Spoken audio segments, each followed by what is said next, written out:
Hello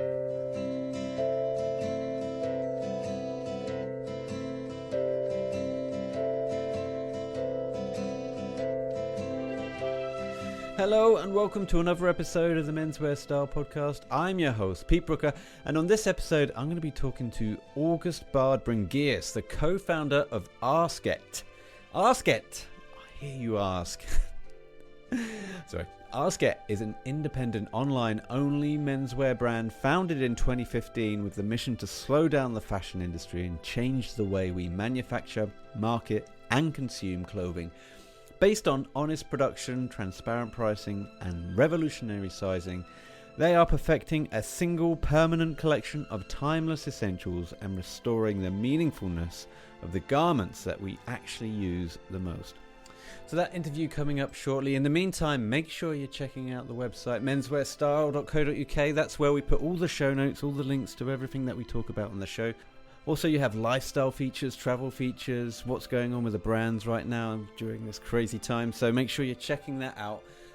And if you want to get in touch with me here at the show, maybe you want to be a guest, maybe you want to come on and talk about your brand, it's info@menswearstyle.co.uk. Okay? Here is that interview with August Bringéus.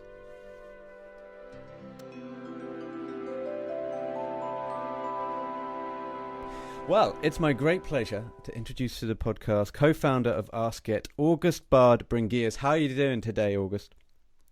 Thanks so much, Peter. I'm doing well, thank you. Spring is blossoming here in Stockholm, so moods are high, and yeah, I can't complain. Excellent, fantastic.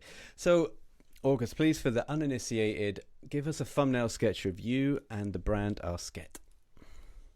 Sure. So, yeah, I'm the co-founder, CMO, and CTO of ASKET. And ASKET is a direct-to-consumer, online-only menswear brand with the slightly paradoxical mission of helping people buy less clothing.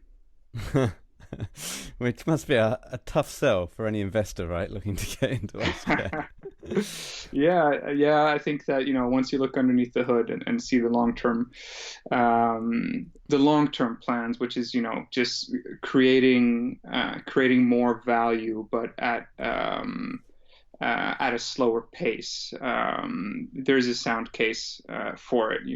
There's tons of brands and companies that have been doing good things with a strong and similar ethos before. Patagonia being one of them. So it's just a different way of looking at business and redefining the notion of a healthy and successful business away from the current main metric, which is growth at any cost, to more sound fundamentals. So take me back a little bit, please, August. Where did you grow up, education, and kind of phase that into how you got ASKET off the ground? Sure.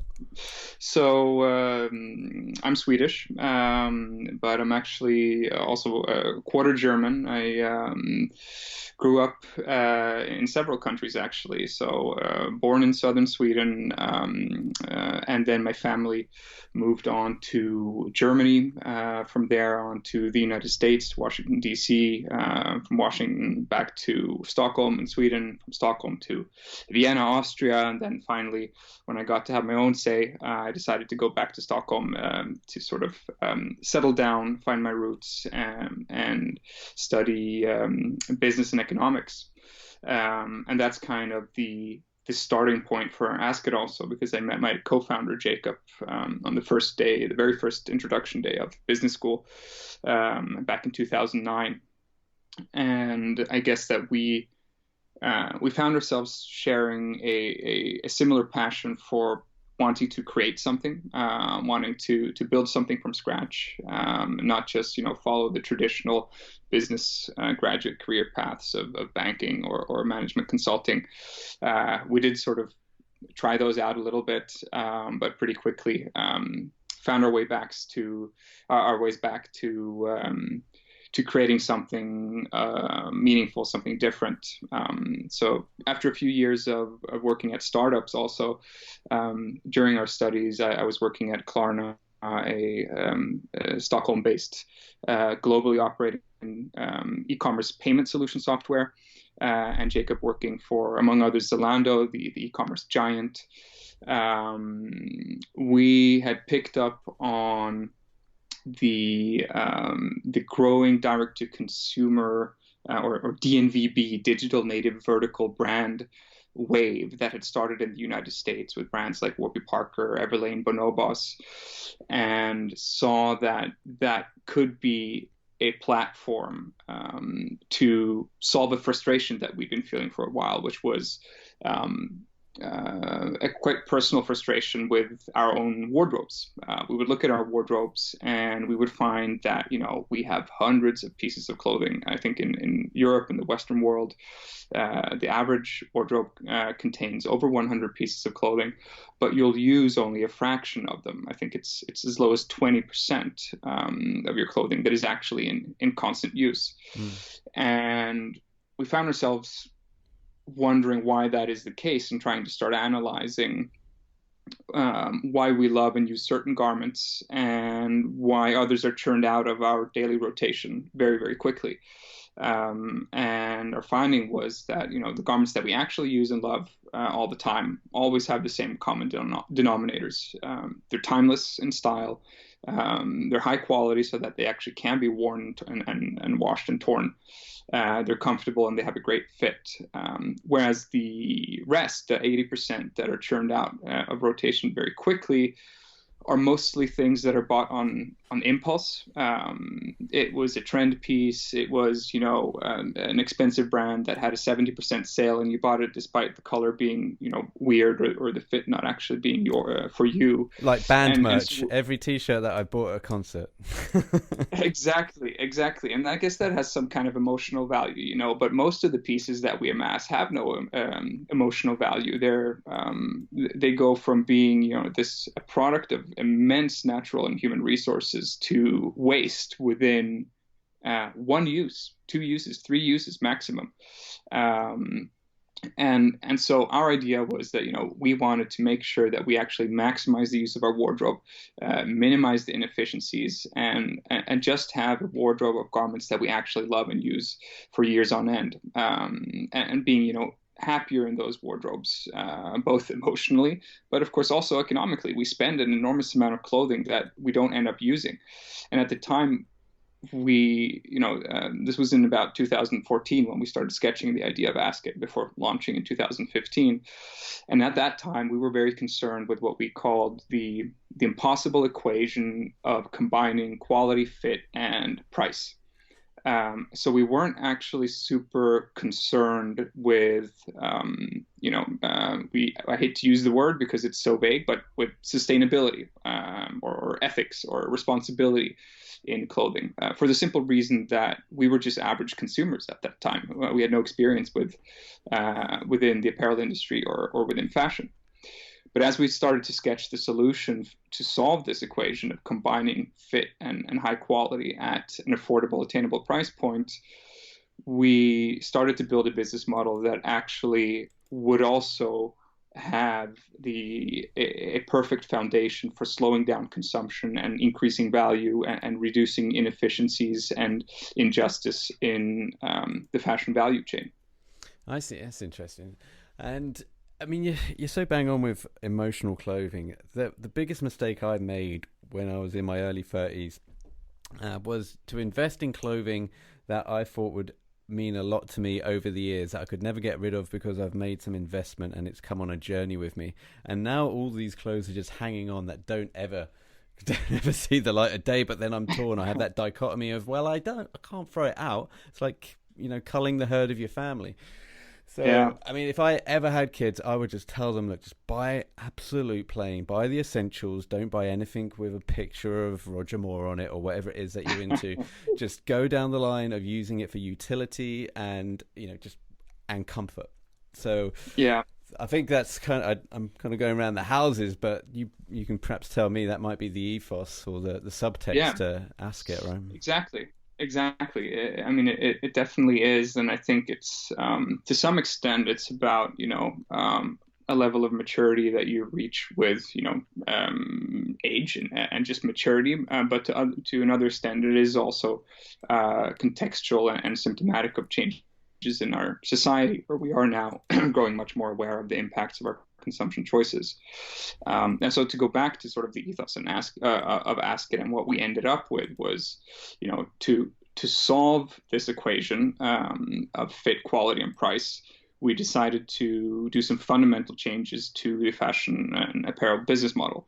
The first one being abandoning seasonal collections in favor of building a single permanent collection. Because all those garments that we realized that we actually love and use over time, they've been around forever. You've seen them on JFK, on Marlon Brando, on Steve McQueen, on all of these icons for decades. And so why is it so hard to just keep these pieces, in the offering, and refine them and make them better over time instead of trying to reinvent them always? But the fashion industry is built on seasonal collections and the concept of constant renewal. It is the very fuel that drives the industry, and every part of the industry is currently still dependent on it. You need seasonal collections and constant renewal and novelty to have a reason to speak, to be featured in press. Press needs it to have something to talk about. Stores need it to renew their offering, to re-attract customers to come back into the stores. But the problem is that seasonal collections and this constant renewal is basically what we in consumer electronics call designed obsolescence. The term of actually designing things to become obsolete within a certain amount of time actually comes from fashion. We sell something, and a few weeks after we say that this is no longer in trend, to be socially acceptable, you need to buy this new, dusty pink T-shirt instead. And so we're forcing consumers to replace garments that are perfectly good. And we're fostering a mindset of, garments being disposable rather than the investments that they should be.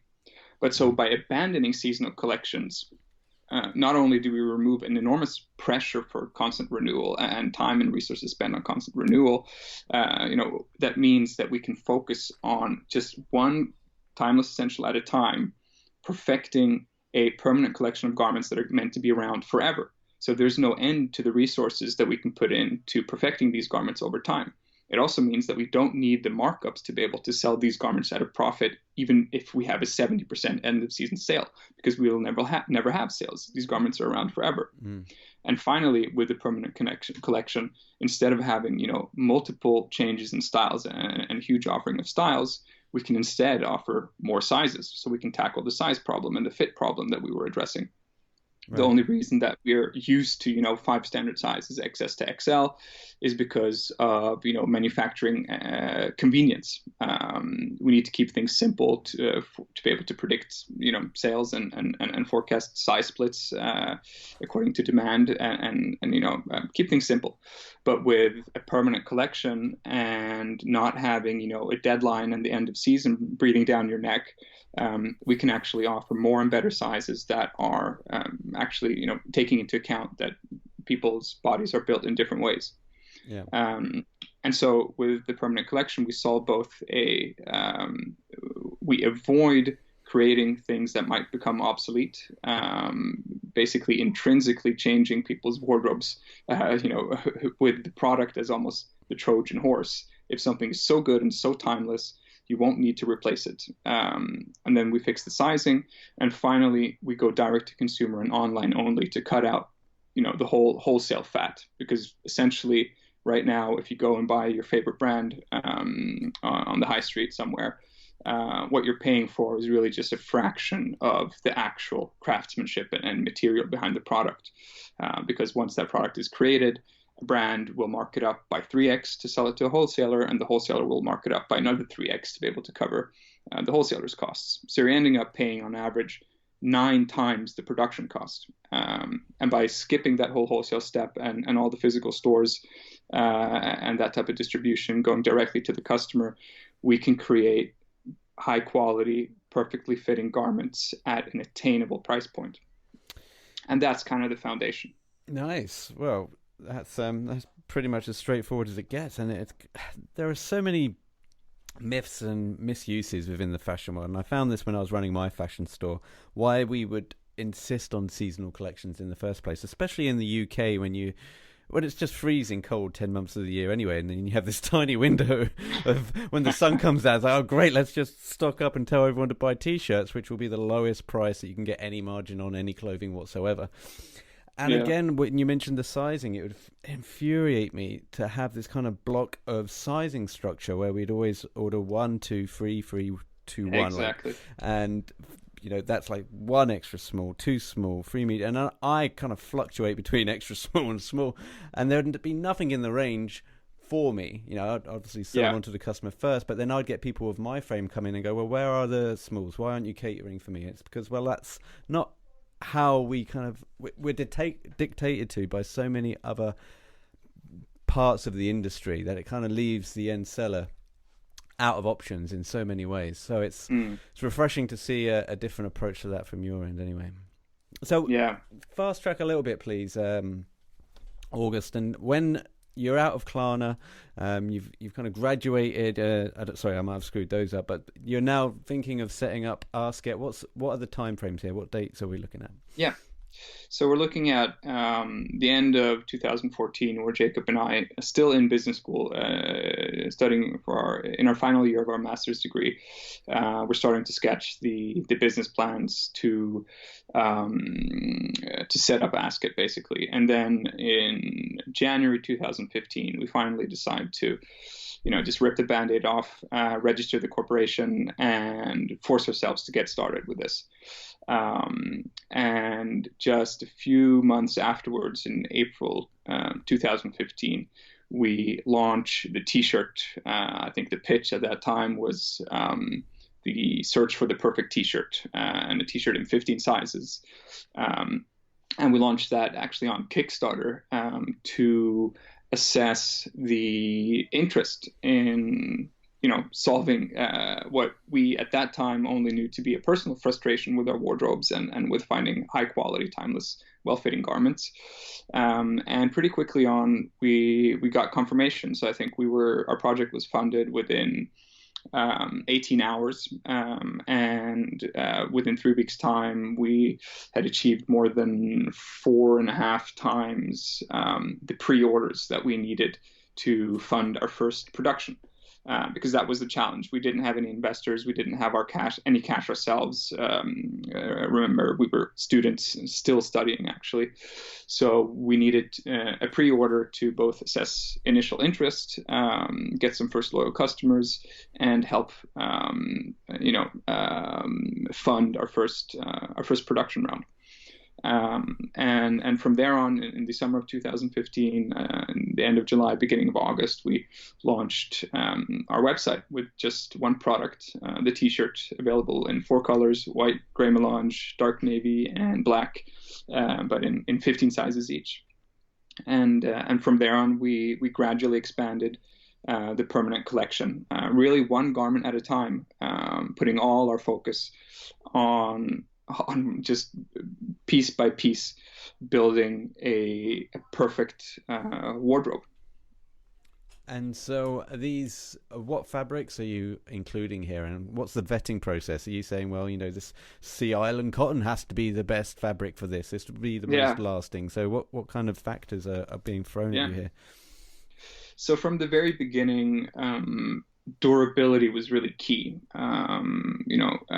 As a customer, particularly, if you're a young student, you're used to buying things that you can afford, and mostly that's just the high street offering, and you'll see stuff shrink, and you'll see your T-shirts pill and fade, and we just wanted to eliminate all that and create a zero compromise wardrobe staple. So durability and color fastness, fiber quality were really at the core of our material evaluation process. And when it comes to manufacturing, we didn't want to cut any corners, of course. So from a quality point of view, we started out in Portugal, which has a phenomenal heritage within textile engineering, particularly within cotton and jersey, also shirting, but particularly within jersey, which is the fabric that you normally use for t-shirts and sweatshirts and hoodies. And we personally vetted the factories. We visited them because we still had no clue about the fashion supply chain, how things actually came together. Even though maybe you don't think stuff comes just off a conveyor belt or something, it actually requires a trip down the supply chain to understand the enormous complexity of clothing and clothing manufacturing, and how extremely manual it is, and the vast amount of individual people working in the supply chain at every step of the process. And that was just an enormous learning phase for us. And while we started, even as we started, we realized that we needed to be transparent. We wanted to be a very transparent brand. We'd taken some inspiration from brands like Everlane, who pivoted or coined the term radical transparency, or were one of the companies that coined it.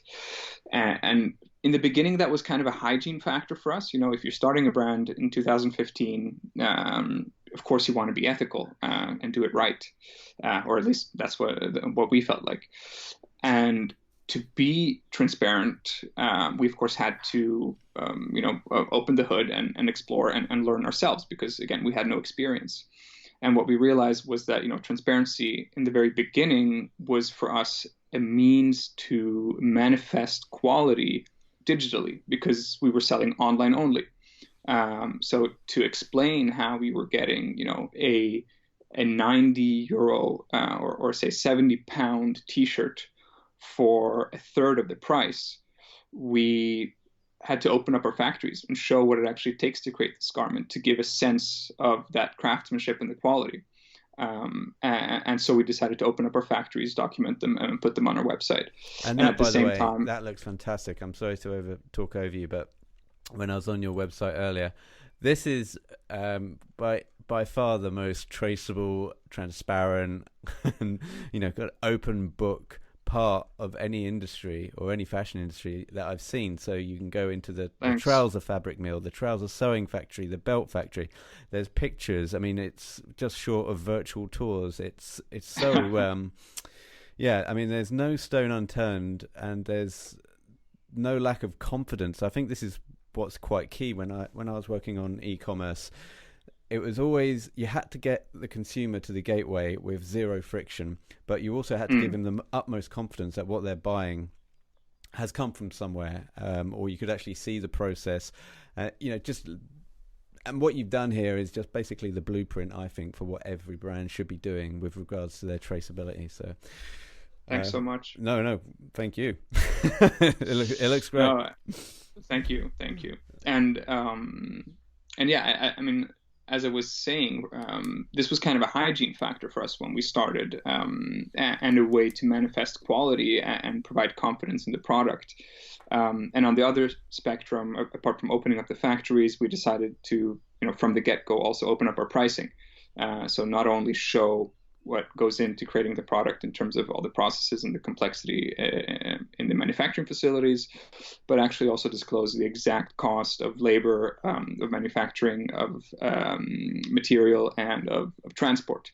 So with that, we had kind of explained quality digitally, and also explained the value that you were getting, and what this product would have costed if we would sell through wholesale distribution.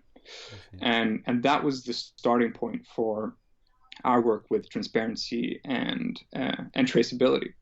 But as we started to visit more and more factories, for every place we visited, it really just struck us how immensely complex the creation of a garment is, a garment that we take for granted and ever too often today see as a disposable rather than the investment it should be.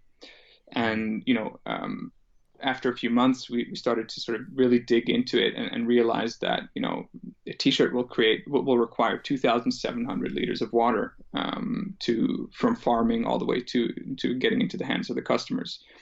That's enough to keep a person alive for over 4 years. a pair of denim will require 15,000 liters of water, 35 kilos of CO2, and it's just That will also be immense. about 10 washes for my girlfriend's hair, by the way. Yeah, Sorry. there's a lot of things. There's a Maybe lot of maybe things. 15, maybe 15. I don't know. It's kind of between the two. Yeah, no, and I mean there's so much. Everything we do has an impact, right? And I think that if you try to understand, I mean, we want people and we want ourselves to be as conscious as possible to make better decisions, but at the end of the day, you can't try and fix everything, right? Or you're going to go crazy. So what we're trying to do now is really to fix our clothing consumption habits and the vast strain that they are having on people and planet.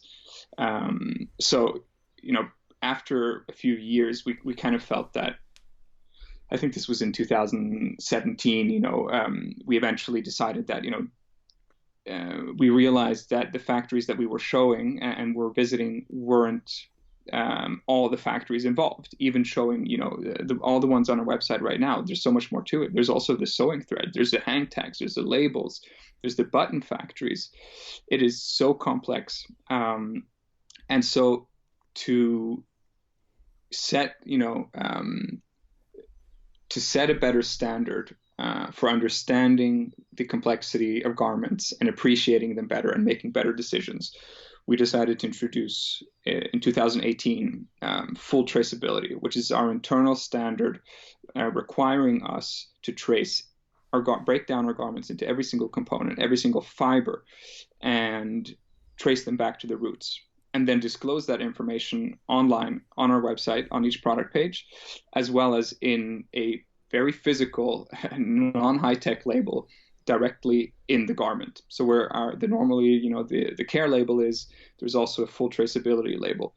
So even if you don't care about this, when you sort of, you wash your first ASKET t-shirt or wash your first ASKET garment for the first time, you will see this, and whether or not you're particularly interested in it, our hope is that it will nudge us into more awareness of what it takes to create our clothing. And so that the next time you buy a piece of clothing, maybe not from us, you will ask yourself, is made in Bangladesh, made in Romania, made in Italy really the full story? And is the price that I'm paying, particularly on the high street, really fair and realistic, considering what I've learned from what it takes to create ASKET's products? And so this was really a pivotal moment for us when we launched this undertaking to get our entire product line to 100% traceability, and quite unprecedented in the fashion industry. And August, has this had any effect on your contemporaries? The reason I ask this, I mean, I see a lot of crowdfunding and kickstarting campaigns. I think watches were a huge thing that started this, kind of cutting out the middleman. And then I thought, crikey, when that first started happening, I thought the likes of the luxury watch market have really got to look over their shoulders, because obviously their prices are completely riding the wave of their brand name. And once people realize that, you can pump out these watches of, not similar quality, but, there's such a gulf in what you can actually take as a slice. Yeah. Do you think other brands, are you looking around now and going, these guys are doing something similar to us, or this has changed? I can see that we've made a difference over here because these guys are now implementing the same strategy. Have you noticed anything like that? With regards to traceability and transparency specifically, or the direct-to-consumer model? Both, please. Mm-hmm.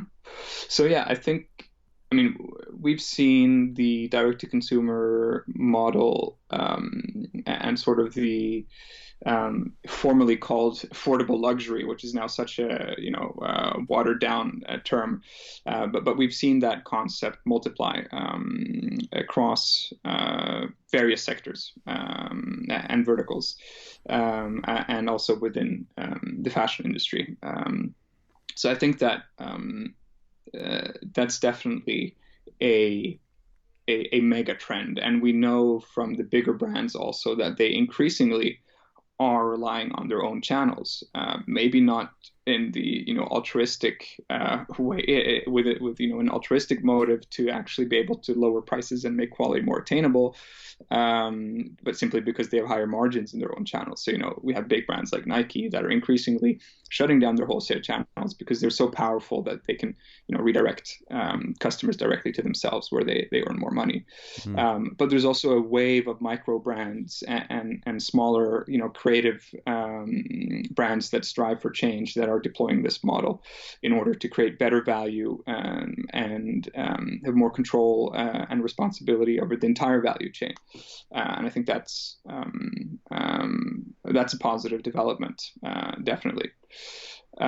With regards to transparency and traceability, I think that we were among the first to do this. And if we go back to sort of 2015 when we started, or even 2018 when we launched full traceability as a concept, the fashion industry had been under scrutiny for some time, mainly due to unethical working conditions. We had sweatshop stories in the 90s already, in the 80s.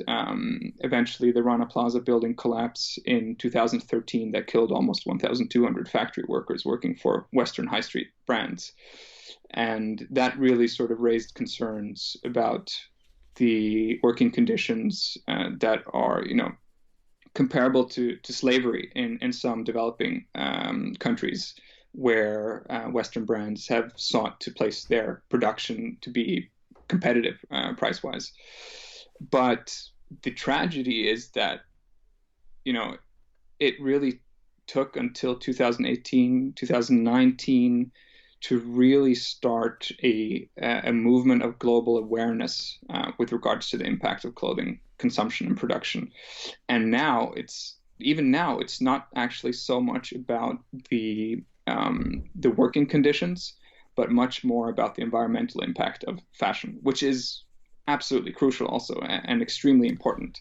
But it is ironic that, not until climate change became real, and you and I can actually feel that it's getting warmer every summer, and we're reading about wildfires even in Sweden, which is just crazy. Not until we, in our safe places here in the Western world, in developed economies, start to feel the heat, do we actually consider thinking about the impact of our consumption choices. So while it is great that transparency and ethics and the climate change impacts of the clothing industry is now really a major topic, it is, if I'm being cynical, it is dark that it really had to go this far until this became a global topic, and brands across the world actually tried to do something about it. And even so, right now, there is, excuse my French, a shitstorm of greenwashing going on, because not everyone is communicating and talking about sustainability purely altruistically. There is obviously a lot of money to be made in trying to position yourself favorably, given that consumer demand is now asking for more ethical products. Interesting. Yeah, I agree. I mean, I remember when that factory folded in on itself, and I also remember the Stacey Dooley documentary.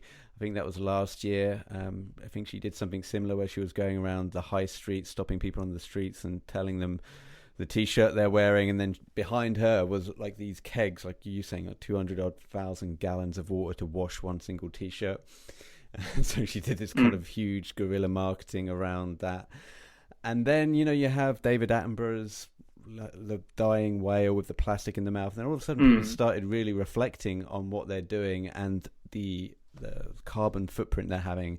I mean, I know, was it fashion is only second to oil for being the biggest world polluter, and you put your polyester jumper on landfill, that's going to outlive you. That's not going to disintegrate over time. So it is certainly a time for people to be more aware. August, it's been wonderful talking to you. Thanks so much again for taking time out of the day. The website, asket.com, that's ASKET.com. asked.com. What have we got coming out in terms of what have we got to look forward to? Yeah. So, as I just mentioned, we introduced full traceability 2 years ago, and I think a lot of people associate us with being, a sustainable brand, but sustainability really isn't that easy, and traceability and knowing where your garments actually come from is not the same thing as garments being sustainable or having a low environmental footprint. So what we're doing now is that now that we know exactly where our garments come from, down to the last, fiber and button, we're starting to measure the impact of our garments, because with all the certifications and green labels and whatnot going out right now, it is really, really, really tough for consumers and for brands to make the right choices. So what we want to do is set a new standard in terms of transparency, which is actually being accountable for our impact and being able to disclose our impact, very frankly. This amount of water, this amount of CO2, this amount of energy goes into creating this garment. And from there on, really being able to optimize our own supply chain, decarbonize it as far as possible, and then make sure that we maximize the lifetime of our garments, and reduce the relative impact per use of these garments. So it's a huge undertaking, and it's going to take us a few more years to get there, but that's what we're currently working on, to really provide a zero compromise wardrobe. Awesome. And you're fighting the good fight. Thanks so much, August. Take care of yourself out there. Again, the website, ASKET.com, the place to go, and the social channels as well. Instagram, Facebook, Twitter. You can follow them. Just type in ASKET into your smartphone there, and they should come up, and you can have a look at the products firsthand. Again, thanks, thanks, ASKET. thanks, August. Take care. Thanks so much, Peter, for the opportunity. Pleasure. Thank you. Bye-bye. Bye-bye. Thank you, August. Such an insightful interview. Those are my favourite ones, where the clever people do the talking. That's it from me. Well, I should say thank you for listening and taking part, for sharing and liking and reviewing on iTunes. It does mean a lot to us. And stay safe, and remember, it's only fashion, people, and you're never fully dressed without a smile.